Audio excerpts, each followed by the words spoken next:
Edmonds and Girls Talk. Back tomorrow? I will be. 9:30. Join me then. Right now, midday, it's Vanessa. Thanks, Ken. Hello, this is Vanessa Feltz, sitting in for Jeremy Vine, and on the programme this lunchtime. In a secret recording, the Conservative leadership candidate Liz Truss said British workers needed more graft and that they lack the skill and application of foreign nationals. Is she right? We enter the world of the Scarecrow Festival and hear from people who spend months building ever more elaborate scarecrows. More than 4,000 UK victims of the infected blood scandal are to receive compensation of £100,000 each. And we meet the man who's been paralysed from the shoulders down since 2009 and who uses his mouth to paint. Please email your comment to vine@bbc.co.uk and include your name and phone number. You can text your point to 88291 or you can WhatsApp us on 08000 288 291. BBC Radio 2. But first, here's the news with Claire Runacres. Thanks, Vanessa. The latest figures show prices are rising at their fastest rate for more than 40 years. The Office for National Statistics says food and drink costs help push inflation to 10.1% in July. Kirsten George, who runs a bakery in Colchester, says she's had to cut her own pay to help her business. It's not a hobby. I'm working very, very hard. And I think psychologically and mentally, it's not something I can sustain. As much as I love the people and the cake and seeing the joy and being able to offer such an experience to people, at some point, I need to contribute back to my household. Official figures show average house prices have reached record levels in England, Scotland and Wales. Prices rose by 7.8% in the year to June, but that's a much smaller increase than the 12.8% seen in May. The average home now costs £286,000.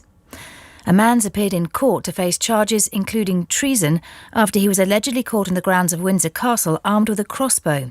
Westminster Magistrates Court was told that Jaswant Singh Chahal repeatedly told a police officer, "I'm here to kill the Queen," as he was being detained on Christmas Day last year. Appearing via video link from Broadmoor, the 20-year-old did not enter a plea. Matt Cole reports from Westminster's Magistrate Court. Jaswant Singh Chahal was arrested at around 8:30 on Christmas morning last year. The court was told he was carrying a powerful crossbow at the time and that he repeatedly said to a police protection officer, "I am here to kill the Queen." He is charged with possessing an offensive weapon, making threats to kill, and with a third offence under the 1842 Treason Act, that he was near the Queen with a loaded crossbow with intent to injure or alarm her. He did not enter a plea and was remanded in custody.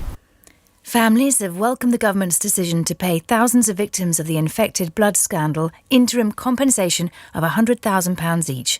It will be given to those whose health is failing after developing blood-borne viruses such as hepatitis and HIV, as well as the partners of people who've died. But there are concerns many people, such as bereaved families, will miss out. Jason Evans' father Jonathan died after receiving infected blood. It's good that surviving victims and bereaved partners will get this payment, but the majority will not. And there seems to be no rational basis for it, really. You know, big step forward for some, but for the majority, another day of upset.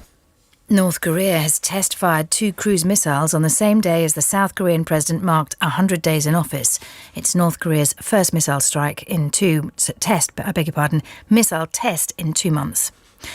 And Thames Water has become the latest company to announce a hosepipe ban, blaming drought conditions caused by one of the driest summers since the 19th century.